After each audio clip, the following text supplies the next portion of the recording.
Okay. Well, I guess I'm not quite sure. We're supposed to have about 10 or so people popping in. There's Bruce. Oh, he's in and gone. But I guess we'll get started. Thanks everybody for showing up.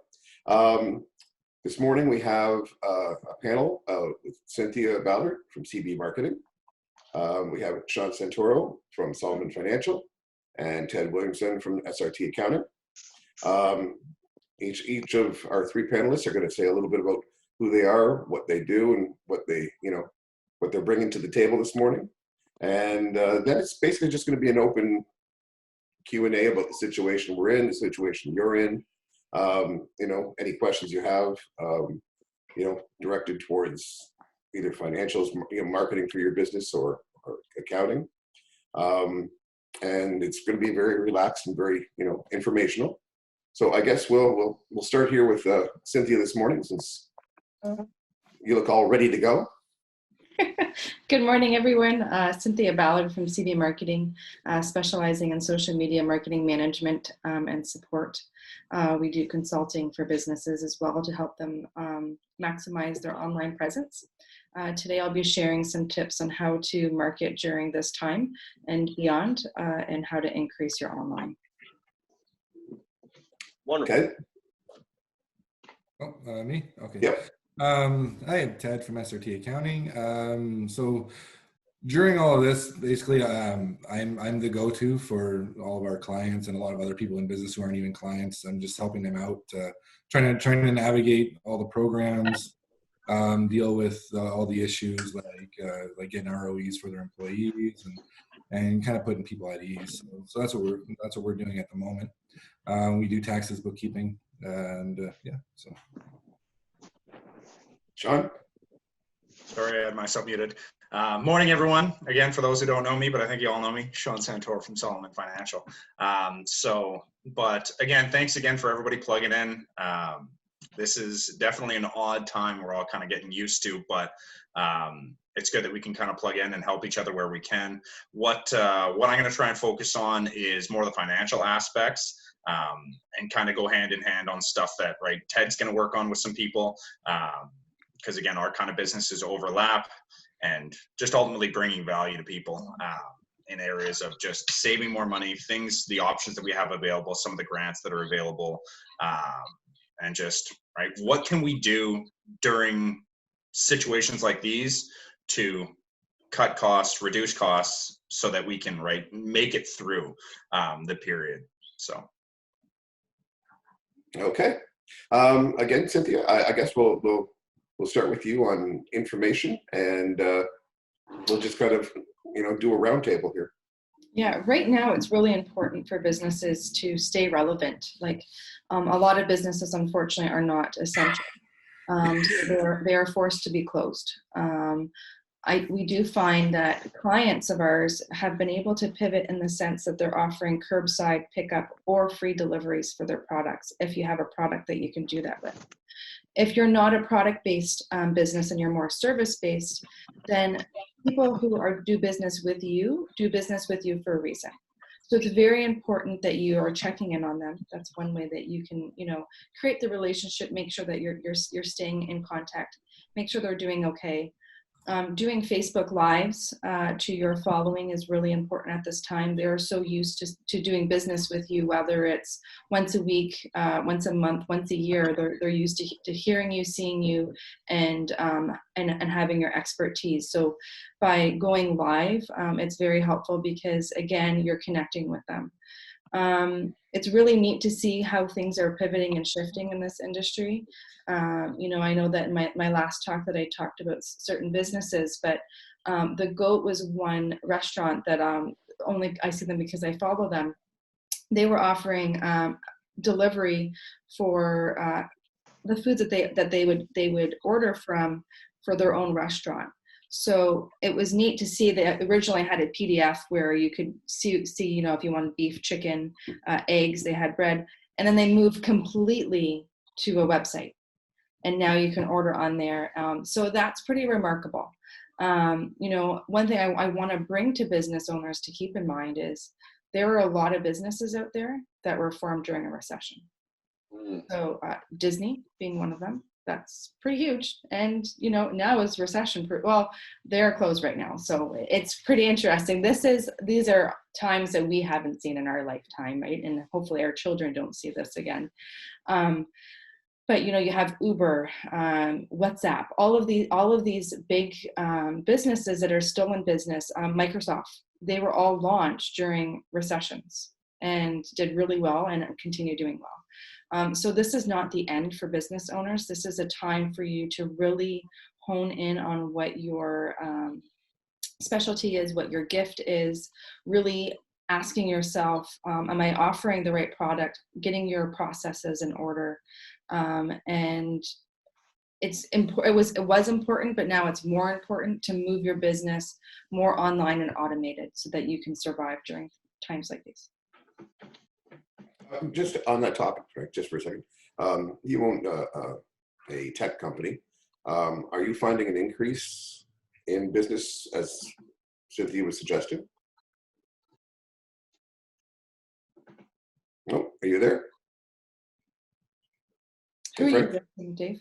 Oh, I was just asking Frank. You were basically saying, Sorry, you know. you're asking me. Oh yeah. I'm sorry, Frank. The reason I was doing that is Cynthia was saying that you know, businesses need to, you know, go online and you know, become more technological. I was just asking if your business has found an increase, you know, in that. Absolutely. The volume of tickets has gone up exponentially to help with the remote workforce. Cynthia, I really liked your Facebook Live idea. At Alpha, we chose to do webinars Tuesdays and Thursdays at 2, and we reached out to our clientele. And it's funny, you know, being a tech company, it's gone full circle. This is the only time everyone is at their phone. If I was to call all of you on your cell today, who's going to be at their phone? All of us, right? Yeah. It's a very interesting time on business as usual in the new world. It's kind of like a phrase that I've enjoyed, that I've seen out there. I also want to say Freed's, local company in town, started in 1929 during that recession, the crash, right? I remember them always telling that story. So I really like what you said, Cynthia. The digital marketing piece is staying in touch, just like you guys are, the panel right now. I think that's really important in offering to help. Ted, I wanted to share what an accounting firm is doing, if I may. Yeah, absolutely. So they reached out to me for my personal taxes and said, our offices are shut down. They're a national. And they said, we have a lockbox in the hallway. It's available these dates only. We encourage you to drop off your taxes. We've got people at home ready to take care of you. So they did a personal phone call. So I'm finding I'm getting a lot of phone calls today. Oh yeah. Well, absolutely. And like with our firm, we really can't take on the extra work at the moment. So that's like, we are planning a campaign and we're getting our resources in order in order to do that. But because so many people want to go with somebody who's already on online, we're pretty busy. But we're more busy dealing with the issues right now and helping people get through it. Now that's starting to slow down, where we can start concentrating on taxes more, less about like trying to get people through the beginning of it all, right? So now we can start kind of focusing. So on that subject there, Ted.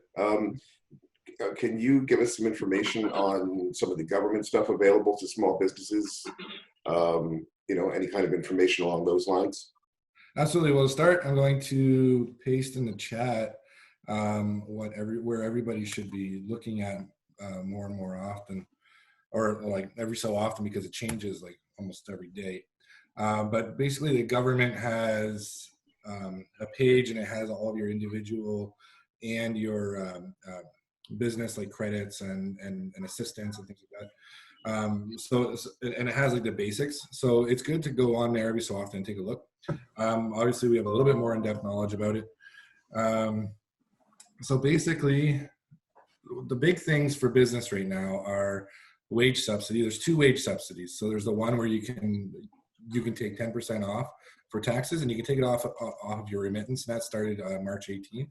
So like for this month, when you're doing your payroll remittance, you can deduct 10% of employees' wages, as long as it's not above the amount that you actually deducted for taxes. You can immediately do that, and then there's a 75% wage subsidy for people who had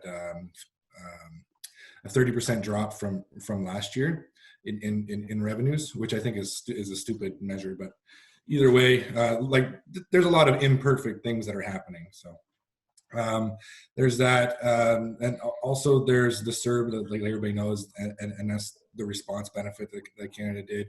That's at $500 a week. So for some self-employed people who didn't have access to EI, if they saw that their business pretty much dropped, they're able to apply for that and at least have some income. I know it's not really helping their business, but it helps them personally at least.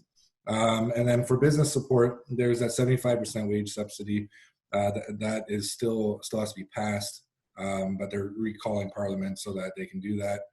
And now, is that for, somebody told me that was for the if your business had made more than $50,000? Yes. Or, is that correct? Yes. So last year your business would have had to have made or not made, but paid $50,000. Right. Sorry. Between 50 and $1 million. If you are above or below that, you don't qualify, which kind of sucks. Again, it's a bad measure. Like for my firm, for example, last year we had a lot of growth. In the beginning of the year, there was almost no payroll, but by the end of the year it was 40,000, and we're at 40,000 now, right? So that doesn't help us because we're 10,000 under, but we've already exponentially grown this year compared to last year. So it's pretty, it kind of sucks, but it is what it is. So on the CERB, $40,000 and $10,000 of that gets forgiven if you pay it before 2022. so on the CERB, it says last year's income or the last 12 months. So when Lorraine went on to apply for it, there was only one question. It said, what is on line 101 of your 2018 income tax? Now my business income does not go on line 101. So my line 101 is 0. Yeah, absolutely. But if I go back my last 12 months, I qualify, but that option wasn't on the page. Now I get to go in and apply today. So hopefully. Yeah. So today, like they actually launched the application for that on CRA's site, like on your My account. So if you saw on Facebook, I've been posting. She went in on CRA, and her birthday's in June, so she was able to go in yesterday. I'm July, so I can go in today. But I sat with her when she went in and didn't see any place where it gives you an option for the last 12 months. Oh, no. I didn't do the application. I started to do it just so I could try to see it. But then I didn't want to submit it by accident. Now I get screwed, right? So I thought I was at the last page, but I guess I didn't see that part. There was only one question. It didn't give you more options. Whether or not you made over $5,000. Yeah. Last year. So that I would. I don't know. I'll go in and play with it and report back.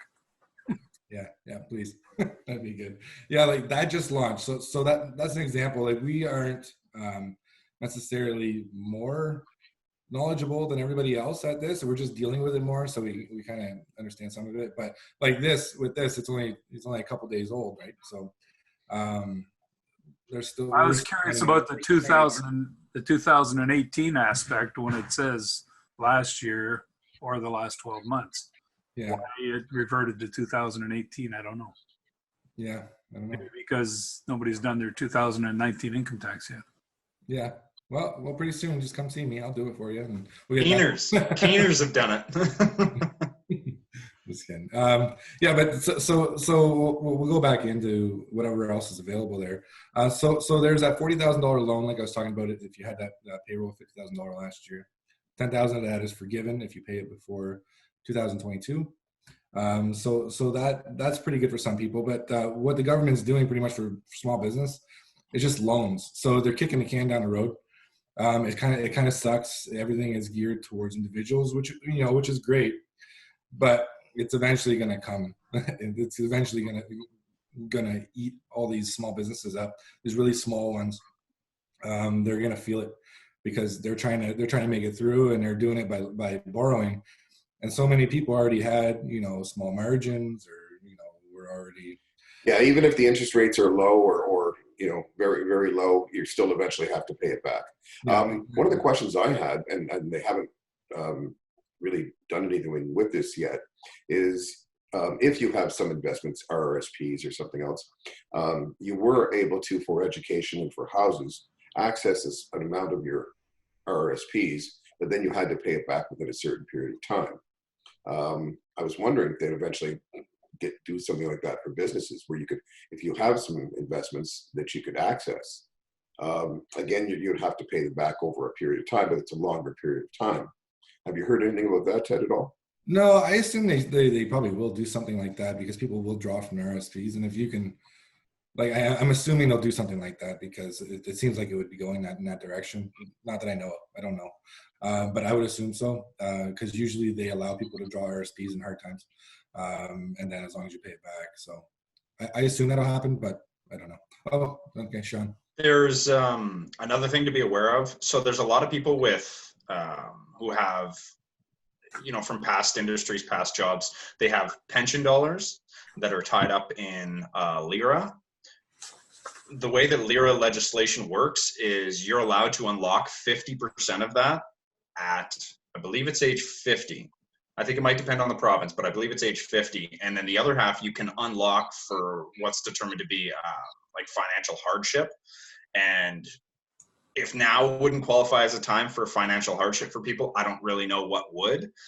So again, I'm sure there's a lot of people out there that have pension dollars, but they've thought, well, it's locked in, I can't touch it anyways, right? That's an avenue that they can go down to, right, to access some dollars. Again, is there going to be tax due? Of course, it's a registered account, but in my personal opinion, right, if you've got assets, it may be better than taking a loan.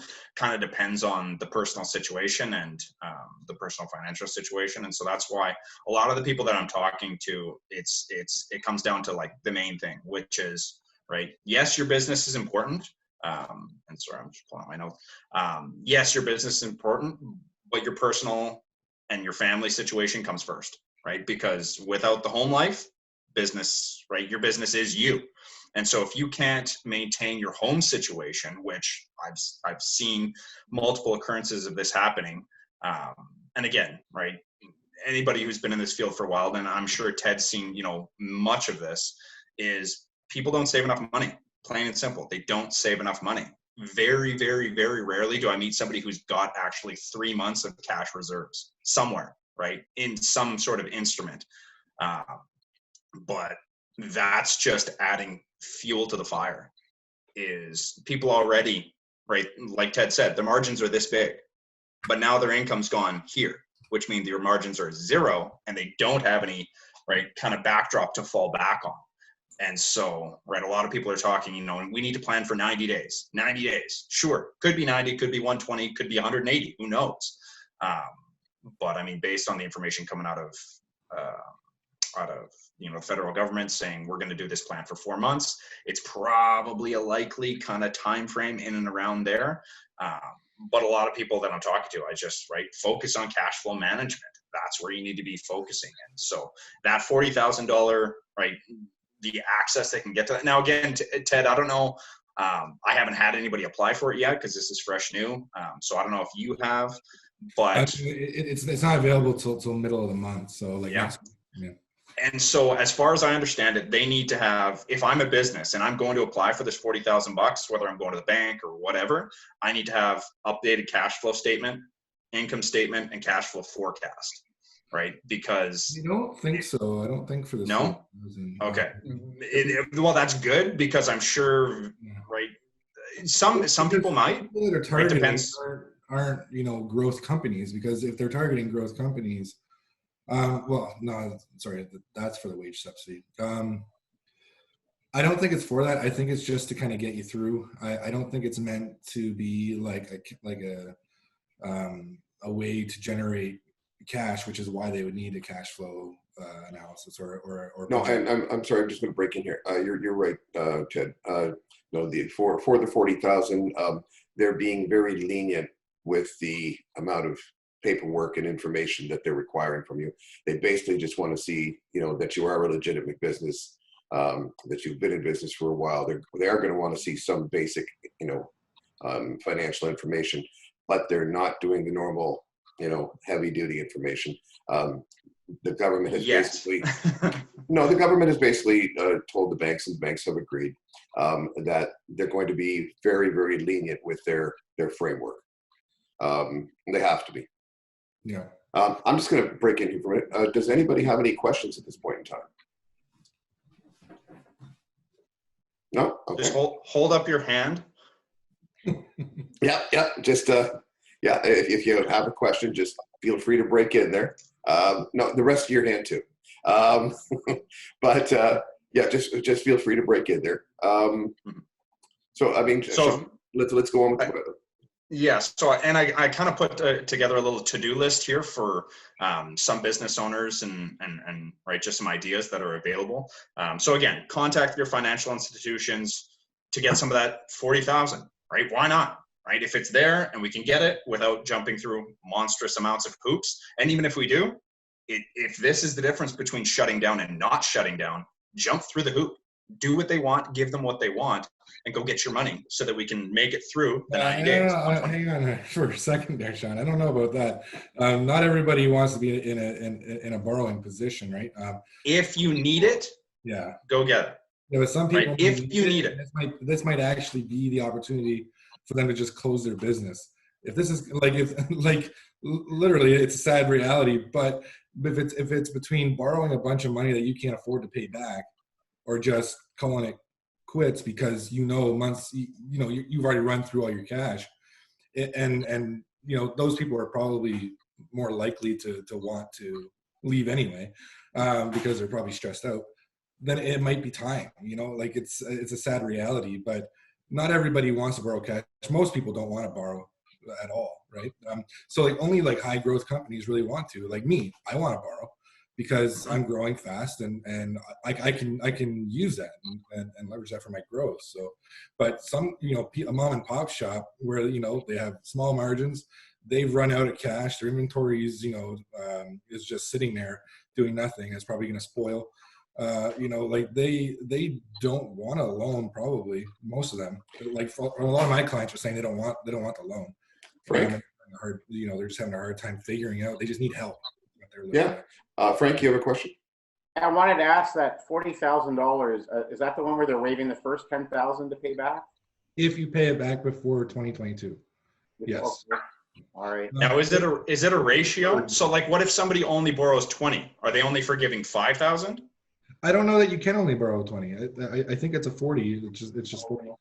But again, like I said, they usually don't release everything until the day that they release the actual application, right? So, yeah, as they were saying before, Sean, it was a $40,000 loan. They didn't, at this point in time, they hadn't given anything about smaller amounts or everything. It was just straight 40,000 with a $10,000 basically drop off there if you paid it back before 22. There's been no other talk of 10,000 or 20,000 or only 15. It was just the 40. Cynthia? The marketer in me listening to all of this, goes, okay, wait a second. So, just hearing what Ted and Sean and everybody's saying here, I think what people forget is those who are business owners, and say, for example, you are exhausted and you just feel that, okay, you know what, I'm going to throw in the towel at this time. You obviously ran a successful business for however long you ran it. So you know something about your industry, you know something about your business. Why not capitalize on that and maybe think outside of the Windsor-Essex County region and go, I have a story to share, I have information that I can share. Why don't I create something like a piggy bank style marketing where I can sell for whatever and then have these upsells and sales funnels and there are people out there in this world that would pay for that, that goes, hey, I would love to open a restaurant, but I don't know how. And all of a sudden, boom, inside of their feeds as they're looking at their phones go, how to open a restaurant, how to be successful. All of this is laid out for a small, I mean, the work has to be done by the person who's buying it, but you're automating it. So, you know, it's really hard because for those businesses that are reaching out for those $40,000 loans that they have to pay back, instead of reaching out, why not create a way that you can make it yourself during this time? Oh, Like, absolutely. Ideally, that's like, that would be great. But and for those that have that ability, for sure. But so some people don't. And I think if you're in the service industry, cash flow management is is a little bit easier, and it's more necessary. Well, there's an example here, Ted, just of a business that is doing a little bit of both, Cynthia. Yeah. Trainer's Choice is closing down their physical store. They're bringing all the inventory to their home facility. They have a farm. They're opening up strictly online now. And basically, you know, they're going to do that for the next year and see where things go. But if the sales go as well as they're anticipating online, they might not ever go back to the physical store. So I mean, there's a lot of businesses who are transitioning, who are they're trying to take advantage of the 40,000, you know, to grow the online sales. There's a lot of businesses that are doing that. For the people who weren't in our conversation earlier, Cynthia did a talk the other day, and she was describing a business, and it was a simple business. They do paint classes, and normally they do them for 30 people, you know, a physical class. What they've done now, because they can't do that, is they expanded their class onto a free online class where they got close to 1,000 people, I think. Over 1,000 people coming to do the class. And then what they did was they had a smaller donation area where you could get private tips, you know, about your art and everything else. And they made more money holding that online than they would their normal classes. So even once things go back to normal, whatever that may be, you know, they'll probably continue with their physical classes and their online classes, because there's no reason not to. They've been shown that there's a new way of doing things.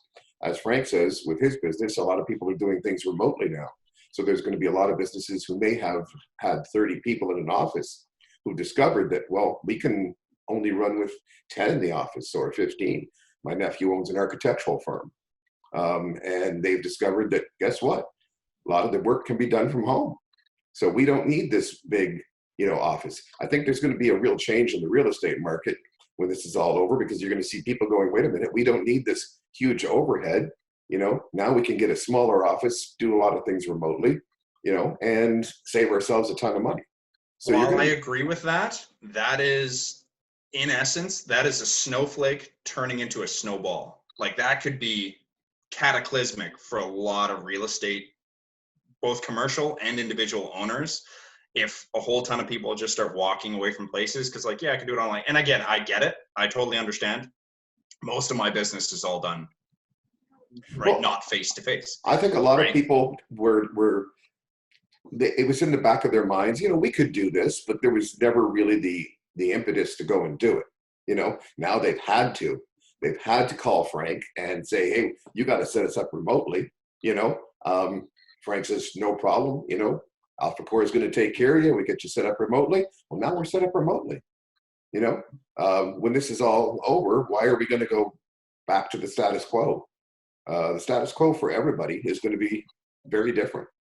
So I think we're going to see a lot of changes in how marketing is done, you know, how real estate and financials play out, you know, from a tax perspective, from a technology perspective, you know, from you know, definitely from a travel perspective with Dave.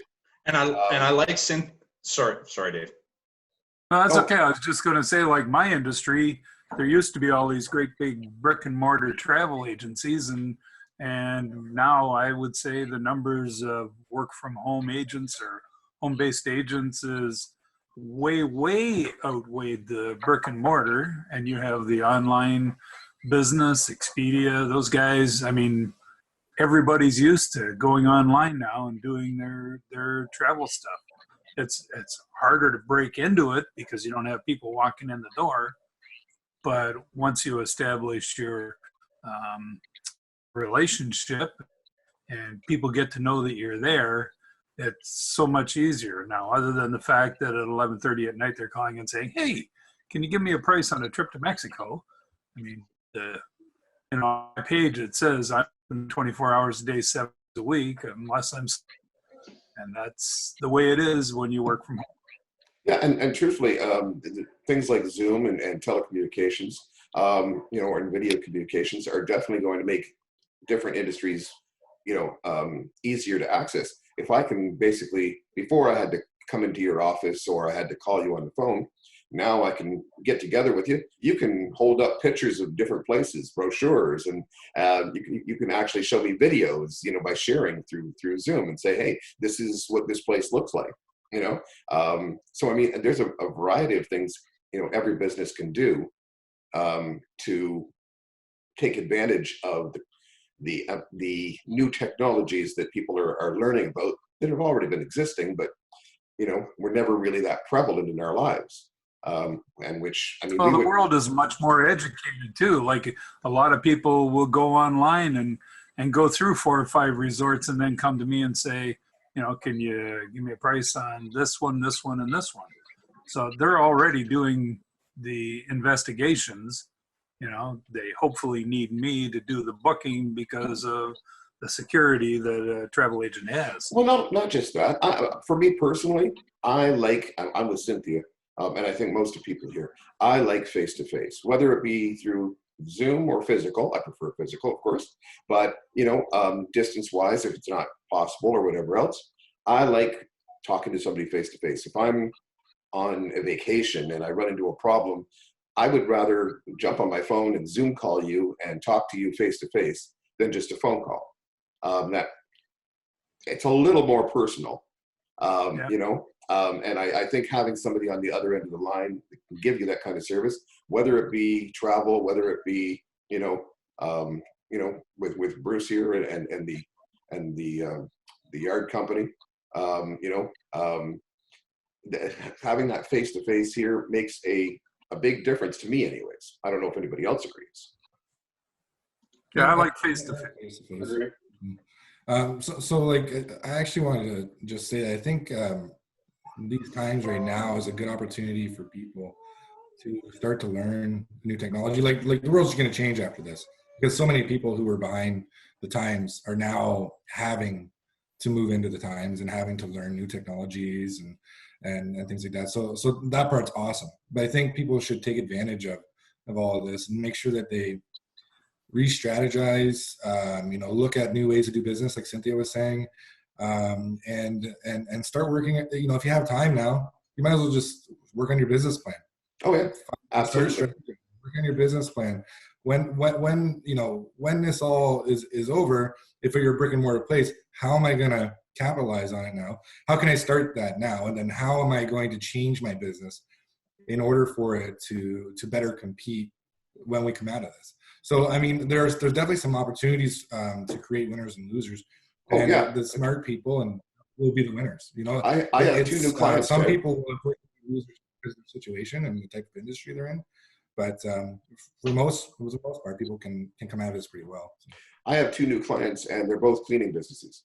And they are small, but they're growing rapidly. And after this is all done, cleaning businesses are going to be more important because people are going to be more aware of potential problems and everything else.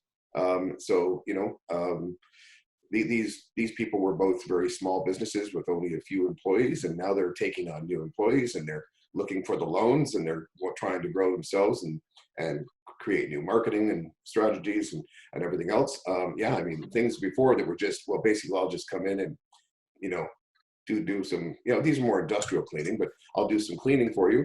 Well, now people are calling them right, left, and center that they want them in here, and we want things sanitized. And I mean, you've got grocery stores calling them in to sanitize all the buggies, and their businesses are exploding, and they're having trouble keeping up with the business. So yeah, in every situation, as bad as this is, There are, for certain people who can see the opportunities, they can move forward.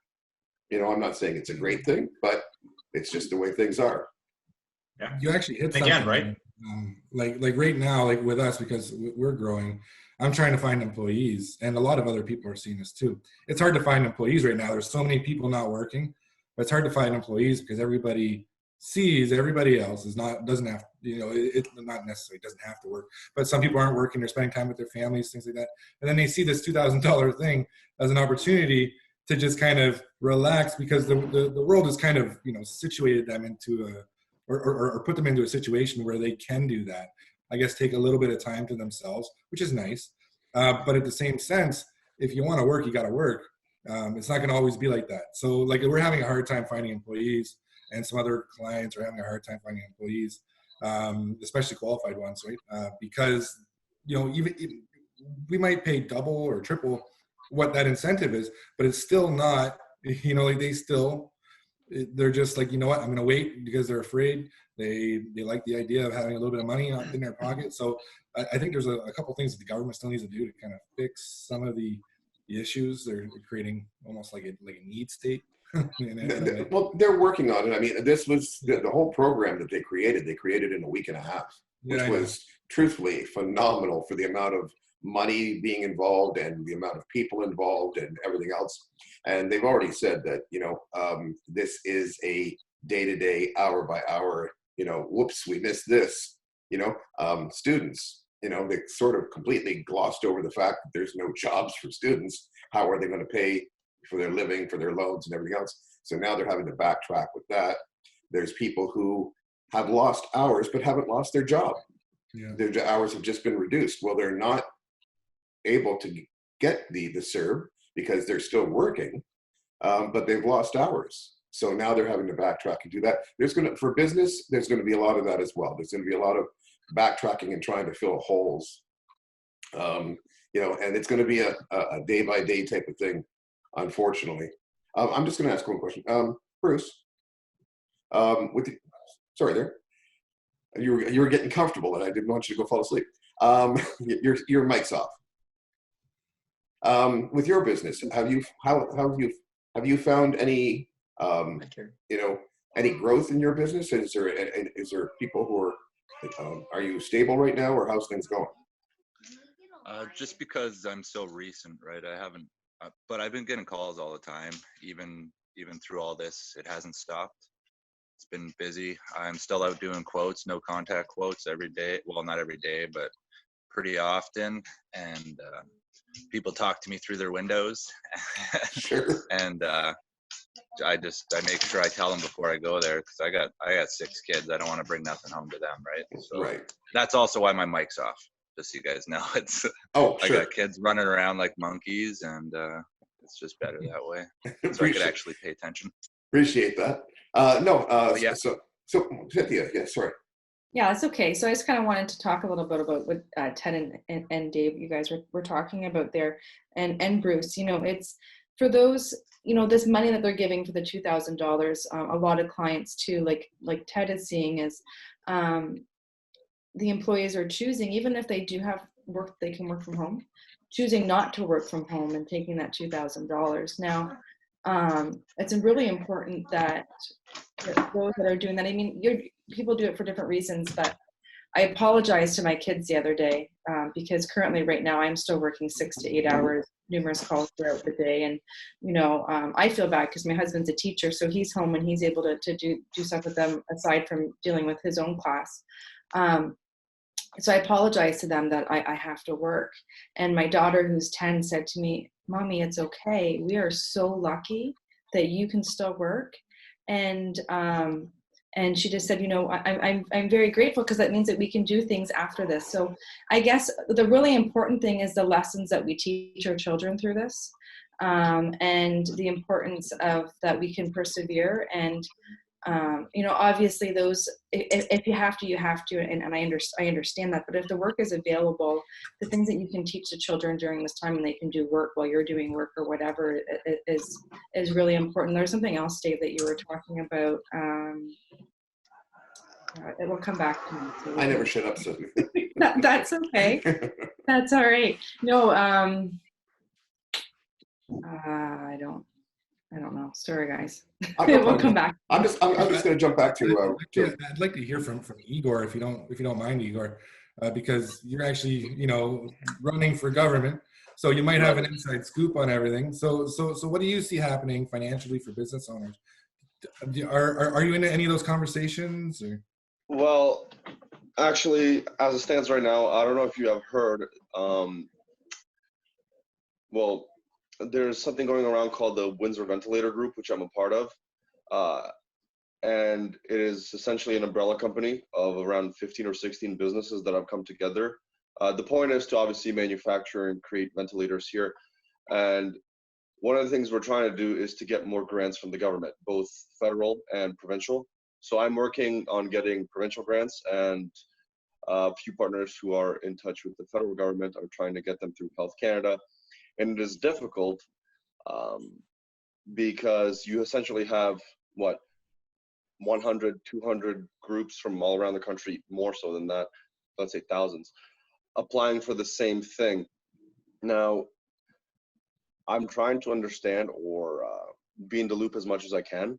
However, there's only so much that I'm told day by day. As small business owners, you yourselves know how difficult things are. And I think it was Frank who mentioned, if you have to take that $40,000 loan, if you have to, then do it. I'm not going to do it because I don't own a small business. However, if I did, I would. Now, with regards to the project I mentioned earlier, so let's see, I'm trying to think of what I can and can't say so far. Well, this week, everything will be started up, I believe, 100%. We're trying to work as quick as we can, and we have to follow guidelines set, of course, by Health Canada and by the Ontario government with the Ontario Together program. Have you heard of it? No, not yet. So the Ontario Together program essentially is, if you or your company have an idea how to kickstart business, whether it relates to anything in the healthcare industry or otherwise, they want to hear from you. And if they accept your idea, you can get funding from the provincial government or a grant, so to speak. So just, go to ontario.ca/Ontario Together, I believe. It's just another idea how the government will help innovators. What they even do is, if your product is good, they will buy it because they have to use it. That's as much as I do know. As for the campaign itself, it's obviously currently on pause, technically, but everything we do henceforth in terms of helping out the community counts as campaigning, I suppose. So this is one of the things we'll be doing going forward. I wish I could tell you more about the business end of things and what businesses can do. However, at this time, I can't. Okay. Well, there's I was just watching an article or a video. There's a guy in his garage in the States who had developed a helmet. It's an oxygen helmet. Looks like a deep sea diving helmet. He's been working with a hospital for the last 6 months or a year on it. And him and his family and some neighbors are pushing these things out like crazy now. It's basically just, it's not a ventilator. It's for people who aren't quite ready for the ventilator, but need more than just the oxygen tube. And it's basically, it looks like a plastic collar that fits around the head with a bubble, and you can just plug it right into the oxygen in the wall. Nice. So it gives them, it's a temporary stopgap, but they're selling them for $125 now, which is what they were selling them for before. They have orders from countries all over the world. This is the kind of thing that your innovation program, that you're talking about. If somebody can look at developing something like that. Now, it took him 6 months or a year with the hospital. At this point in time, I've talked to some people in government as well. They are very willing to expedite different innovative ideas if it looks like they have, real big potential. So it might not take 6 months or a year to get your product going. It might take 3 months, At the most, yeah. They are expediting things. In the last, I would say, 10 days, we have gone from a simple idea to almost production. But that is, there's 15 companies underneath an umbrella. Everyone's doing their part. One thing I had to do is look for talent, so mechanical engineers. It didn't take me long to find suitable candidates. And then my job was to, of course, reach out to the province to try to secure more funding. Essentially, like I said, everybody's fighting for the same thing, but they are accelerating these projects. If I may ask, and you obviously don't have to answer, but what level of funding are you looking for? So the group has already fundraised, to be honest with you, well over 20 million. Okay. But myself, I am asking for an additional 250,000 at least to start. This is just so the new mechanical engineers who get brought on can get paid what they deserve, and we can have cash flow left over to do testing at the University of Windsor and whatnot. So my job is to, of course, secure about a 250,000.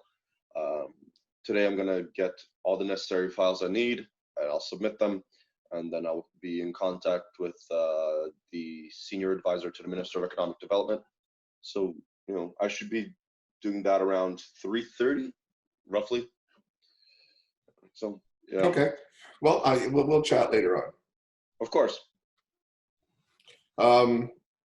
We have some new people just popped in. Hi, how you doing? Gary? Sam, we can't see you, but can't hear you. So, Hi. Basically, we were trying to cover some basic things here. Cynthia's been talking about marketing, Ted about some of the programs that the government has, and Sean about some of the financials. If you have any questions, just break in there. Getting back to Ryan and Bruce for a minute. Are you guys doing anything? Are you planning? I'm sorry. I believe Bruce said you weren't planning on putting in for the 40,000, or you were? No, I'm not. No. Okay. Ryan, were you considering doing anything in that lines, or? I don't know yet, but it's getting close to that, right? We have some decisions to make, so. Yeah, it's a tough time. It really is.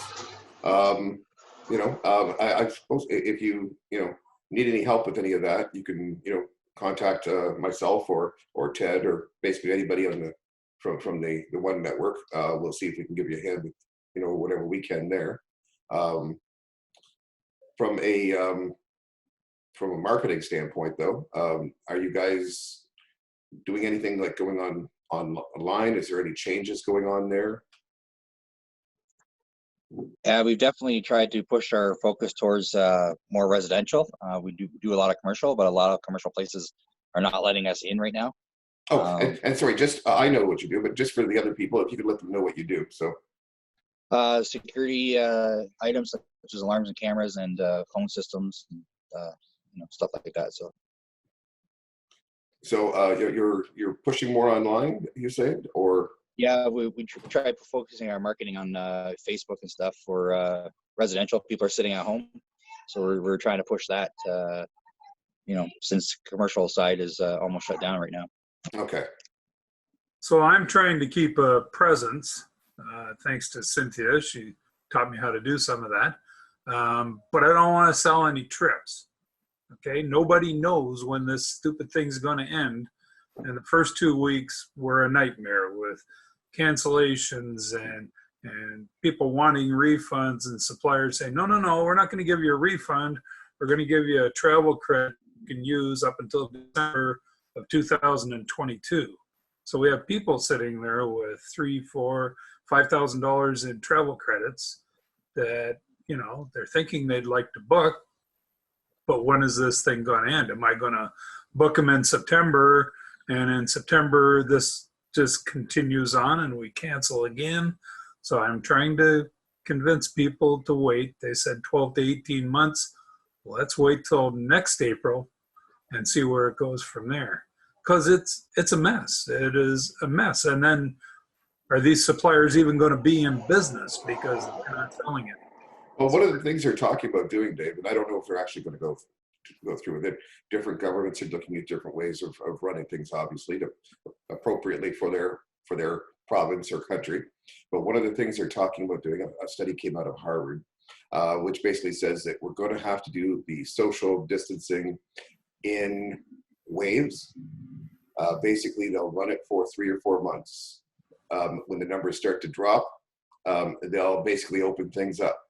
With they'll let it continue on. The way they put it, and I'm sorry, but they said the society needs to build up an immunity, which they can't do if everybody's isolated. The problem is, to build up an immunity, you have to come in contact with the virus. Oh God. But anyways, they're looking at it. If the numbers drop, they'll back off on the social distancing, and then if the numbers start to increase, they'll reinstitute it at whatever levels they feel is necessary. And that's fine if you're dealing with, going to Arizona, but who wants to go to the Dominican Republic or Mexico and suddenly get locked out because they've slammed things down again? Exactly. Yeah. So you book that trip now for December, and in December they go, oh, no, we can't take any people. Then you're back into the same situation of trying to cancel and get another future credit. And I'm just saying, I don't want to book your trip. I mean, if you want to go online and book it, please feel free. But my advice is no, and you're not going to be able to pay travel insurance. And that's another thing that I've kind of made a decision for myself, is not to sell trips without travel insurance, because this was a nightmare. I mean, right. If you cancel the trip and ask for a refund, I mean, I did the work and I sold the trip, last November, and now it's 10 times the work to cancel it. And then you demand a refund, and then the company says, okay, well, we're going to take your commission back. So now I've done triple the work for nothing. Right. I'm not willing to do that anymore. If you don't want to buy the travel insurance, totally up to you, and help you. It's just a business decision I've made. I mean, that's some of the changes. And it's for your protection. It's not for my protection. It's for your protection. If you go someplace and get sick, you're not covered. I look like an idiot. That's some of the changes that we were talking about that they're going to be looking at, like society-wise. We're going to be seeing changes in business and how people, the way they shop, the way they buy things, the places they go. Carrie runs a massage, clinic. This type of environment is just devastating for her. And even after they've lifted the social distancing, how uncomfortable and how long is it going to take before people are comfortable going back into that type of environment?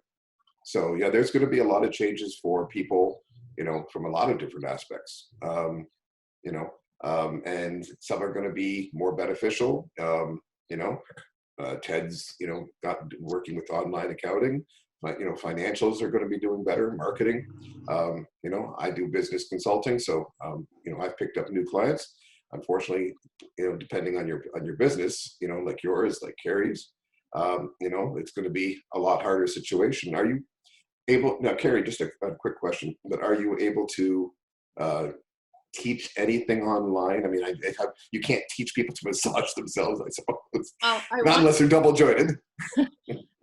Actually, what I want to do is I want to start, I've been working on getting the confidence. That's why I don't know if anyone's seen my live videos and me just coming out. And I really say thank you to Cynthia, because that gave me my guts, I guess, and my courage. But I'm actually working towards getting a little more confident in front of the screen, in front of the camera, just because I'm going to try and do classes on how to get your partner to help you. Oh, excellent. Help each other. Yeah. So Absolutely. basically what it would come down to is I would do a video. I would basically do a video meeting with you to discuss whatever ailments you have. And then I would like see the camera and do it like to see what's going on an assessment wise. And then I would look and see, okay, I think you'd benefit with this technique. And then I would show that technique on the other person to show how to do it. Sure. Sure. I mean, I that's, don't want it to get complicated, but I have a lot of my materials now here at home, and I've done and see, videos already. Zoom platform is great for that because they have the screen sharing ability. So basically you could put up images or videos of, you know, Oh, yeah. to people. So you could be talking with them and say, okay, here, I'm going to share this with you. And whatever you see on your computer screen is what they see. So if you have images or if you have a video of somebody doing something or whatever else, you know, you can share that with them as well. So Zoom's great for that. That's good. You know, yeah, I mean, there's different things we can do, you know, to try and do things, you know, Bruce, with the nicer weather coming, you know, and the lawn care, the lawn design, yard design, you know, you focusing on the fact that, you know, you're a contactless business. You don't have to do anything, you know, we can do designs, you know, and Zoom is a great thing for that as well. If the people have it, you could use, and I'm a big proponent of it, you know, but you could basically talk to someone over Zoom, share your designs with them on the screen, say, you know, you could change them on right there on the fly. You don't like this, you don't like that, we can do this, we can do that, you know, and then promote yourself as a contactless business, you know, because you know, they don't have to be there. I got a call from a company, Crown Rust. Obviously people can't bring their cars in to have them, you know, rust proofed. So we talked for a while, and now he's doing, he's going to the homes and he's promoting it as a, you know, COVID safe type business where not only do we do your rust proof, but we spray down your car with antiseptic afterwards so that anywhere that we've touched is, you know, is safe. So he's promoting himself as a COVID safe company, which is, and lots of those ideas, sorry to cut you off. Lots of those ideas are available, right, across multiple industries on your side. Oh, absolutely. Is there's, Bruce, there is so much stuff that you could be doing. It boggles my mind. And all of that, right, it's your best access point through any of them. It's all online because everybody's sitting at home. Everybody's got their screen in front of them. Absolutely. Right. So, right. And you can get at them, you can get after them, and then bang ring, you show up on site, you can stay 100 feet away from everybody, check out your stuff. Hey, here's your quote. All right. This is what I would suggest, right? Dave makes a great point to how you could do that. And, for sure. Right. Executing that. Yeah. Right? You because you're just starting out, right? So I get it, right? Executing all that, you may not have the cash reserves. And so that's kind of instances, right, to kind of go back to my previous point. And I agree with Ted, right? Not everybody should take the 40 grand, right? Not everybody should just go apply. Certainly not those that don't have the discipline to kind of see 40 grand in their bank account and be like, ooh, you know, what can I do with that? But at the same time, it's an interest-free loan. And so even if I took the 40K and I just let it sit there, and if I need it, it's there. But if I don't need it, perfect, I'm just going to give it back to them. And hell, they might even give me my 10 grand back. You might make 10 grand from borrowing 40 that you didn't even spend. Now, if that's a loophole, I don't know. But that's the way that my brain kind of thinks, is like, okay, like what's the ways that we could use this? Now you look at that, Cynthia, again, I'm ballparking here, but you know, what's $1,000, $1,500 marketing plan? That going to get some pretty decent traction, 90-day plan kind of deal? Monstrous, right? So, right, Bruce, in a situation like yours where you are people off, your hands off, right? You don't need that direct interaction, right? A little Facebook campaign could work there, right? It could drive a lot of business. And if you can get the funding from the government to do it, perfect. Yeah, and definitely push the COVID safe. I mean, that's absolutely. It's like it's on everybody's mind. You know, it's one of these things where we can do this, we can do that. You know, basically, you pay us on, you know, online. We can do your, you know, we can talk to you through Zoom, so we can, you know, do your designs right there. You know, question, Dave. Yeah. Something came out last week warning against these Zoom meetings? No, what that was, Dave, what that was, Dave, is there's a thing they call Zoom bombing, where people have been hacking into Zoom meetings and basically showing, you know, nude pictures or whatever. It's kids who are bored at home for the most part. What they've basically just said is, when you're holding a Zoom meeting, set up the registration like we have here, set up a password. You know, as of the 5th of this month, anytime you set up a Zoom meeting, now this one was already set up, so they didn't do it, but anytime after this, when we set up a Zoom meeting, the password protection is automatically kicked in. So everybody will need a password to enter the meeting. So they've already put that new security level into Zoom. Because yes, people were bored, and because more people are using Zoom, they're getting crazy with it. And Ryan, here's another idea as well for yours is, right, if business owners aren't in their business right now, perfect. Right now it's a good time for you to go in, hey, you know, what's your camera situation? What's your security, blah, blah, blah. Perfect. You guys aren't there. We can come in, we can install it. And then even offer the incentive of like, we use this cleaning crew, and they will come and they'll do a top to bottom cleaning. And it's like, we weren't even there. And bang, ring, you've got your new security system, you've got your new cameras, you got your new phone system. You didn't have to show up. You charge a premium. Charge a premium for it, right? That's one of the things I highly recommend as well, guys, is, and I always do this with, whenever we hold the business in Bruce, I always say the same thing. Don't be afraid to partner. If you see a situation where there is a partnership, you know, availability, you know, that works for both of you, don't be afraid to do that. The idea of saying, okay, yes, we can come in, set up your cameras, and now we're working with another cleaning company. So when we're done, they'll come in and do a top to bottom cleaning for you at this price. You know, it gives people confidence. They feel better about it. You know, and yeah, I mean, Sean's absolutely right. If a commercial, you know, place wants to get a camera system set up, now's the perfect time to do it, because there's nobody there. Because coming back, sorry, go ahead. Yeah, you know, if you push those different aspects, you know, get creative with the thinking of how you can do these things. This is what we have to do. This is what Cynthia has used in all her videos and everything else. Pivoting, you know, this is the situation we've got. We got to pivot with the situation. What can we do? And that comes back to the thing that, right, she said about exploring outside the box opportunities. Absolutely. Is if you just want to think of yourself as your own business, right? So let's let Ryan, I'll use you for an example, right? We're a security alarm communications company. We have competitors, right? Yeah. All of our competitors are at home. And sure, they might want to drop it into neutral and sit back and take their $2,000 a month. And we could do the same. But if we didn't, and we thought, okay, how can we do that pivot?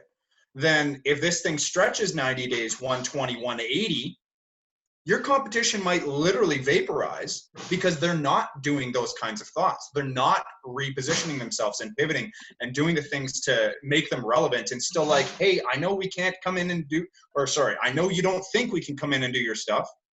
Turns out we can. Here's how we address it. Here's how we solve it. Right? And because it's not really a cynical, it's more of a negative viewpoint. But if we think about it like anybody who's watched The Walking Dead, or any kind of like those zombie or end of the world type scenarios, right? What do they always say? Well, we gotta, you know, we gotta outlast, right, everybody. If you're prepared for 90 to 120 days, I can get like zombie land, end of the world scenario, you're prepared with food and reserves for 90 to 120 days, don't worry about it. 90% of the population's gone by 4 months because they don't have food, because they didn't make the preparations, because they didn't want to pivot, because they thought they could drop it into neutral. Well, that's the whole thing. I mean, if you, I won't say, I hate to use the word taking advantage in this particular situation, but I'm going to do it anyways. Absolutely. You could take advantage of the fact that other people are going to sit back. The other people are going to get lost. They're going to go, what are we going to do? And they're going to ease back. If you can look at yourself, as Sean says, look at the worst case scenario.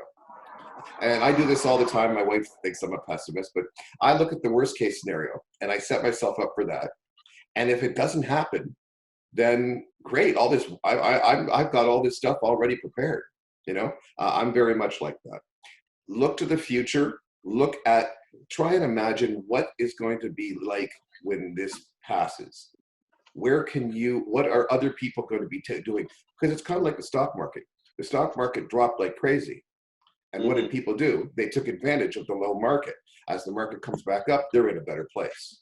If they just said, well, I'm going to hold on to my money because I don't know what's going on, you know, then there's no advantage to them. They're worse off, you know, in the long run. They've taken money out of their RRSPs or something else, you know. So look at where things are going to be in the future, not right now. What are other people in my industry going to be doing 6 months from now to try and, you know, get themselves back on their footing? Well, I'm doing that now. I'm getting prepared, you know, and have those things already in place. So when things do relax a little bit and the social, you know, distancing calms down, you're already in gear. There's no getting started. You're already on a run. You know, so, I mean, that's definitely a wise piece of advice for anyone. And there's two. Sorry, go ahead. I'm sorry, guys. I do have to drop out. I told people earlier, I'm going to pick up some masks that I'm donating to the hospital, and I have to go to Harrow to pick them up. So I'm going to go do a run here. I have to leave a little early, but you know, I will leave you Prime guys. Minister's coming up anyway, so I got to go. Yeah, we all have to go, I think, pretty sure as well. Yeah. Lightning fast point. Sure. If somebody's getting the $2,000 CERB benefit, put your tax dollars aside. It is a taxable benefit. Do not expect like, yeah, we're good. No, take it, put it to the side. Unless you have a mechanism for paying your taxes later. But you have to keep in mind that 2,000 is replacing income that you're losing. So it's not 2,000 on top of your income. Correct. 2,000 in place of your income. What would be the right amount of percent from the 2,000? Well, you're going to have to kind of extrapolate that, and you're going to want to talk to a guy like Ted. Yeah. Depends on how much you made. Exactly. So that's like, if you went with 17%, that's probably going to be close for most of us, low income, small business people. I would think 17%. I'd say 20 to 25. Again, be safe. Enough to have to pay 25%. If you can make your living on $1,500, perfect, right? If you kind of gotta push the limit and get creative, you know, do what you can. But right, again, that's an aspect to be aware of. There was another thing I think Dave mentioned at the very beginning was, I think he was talking about the home buyers plan. When not you, Dave. Dave. Oh, he is still on. Anyways, he was talking about the home buyers plan and the repayments and that sort of stuff. This is something that I've been looking at for the last few years. If I was in a high or a higher tax rate situation when I made my RSP contribution and I got my money back, that means the deduction that I got was at a higher percentage rate. But if I'm on reduced income right now and I do a withdrawal for my RSP rate or for my RSP account, which by no means am I saying, you know, start pulling your money from your RSPs. But if I'm in a lower tax rate now because of reduced income, then potentially there's effective gains that you've made in there. At the same time, going to the home buyers plan, because you're right, I borrow $15,000, I have to pay over 15 years. That's only $1,000 a year. But if I made these contributions when I was in a higher income bracket, great. But now that the income's dropped again, I don't need to repay the $1,000 this year. I don't have to. If I want to, I can. If I can't afford it, I don't. And it just adds on to the taxes, which is okay because I'm in a reduced tax situation compared to when I put the money in, right? Deduct so again, 30% and you're getting it back at 15. I get it. Okay. Yeah, exactly, right? When you put the money in, if you got a 30% tax deduction, perfect. And right now, if I'm in a 15% tax rate, great, right? I'm effectively paying less tax than what I got when I put the money in. Again, right? These are you know, challenging solutions for challenging times. But if it's what you got to do to keep the doors open, right? And again, I know some people want to close up shop. If they want to close up shop, hey, I'm not going to tell somebody what to do with their life, right? They can do what they want, but you know, what else are they going to do? All right, Ted, you're hiring, right? And Igor, right? They're looking for guys. But I know there's a lot of other places that are not hiring, or they've frozen hiring, or they, you know, reduced their intentions of hiring later this year. So to give up something that we've been doing, that we've got experience doing, that at least we know we could probably make it through, is that better than nothing? I personally think so. Okay, I gotta go, Prime Minister. Thanks, guys. See you next week. Okay, guys. Bye. See ya. Oh, I can't disconnect.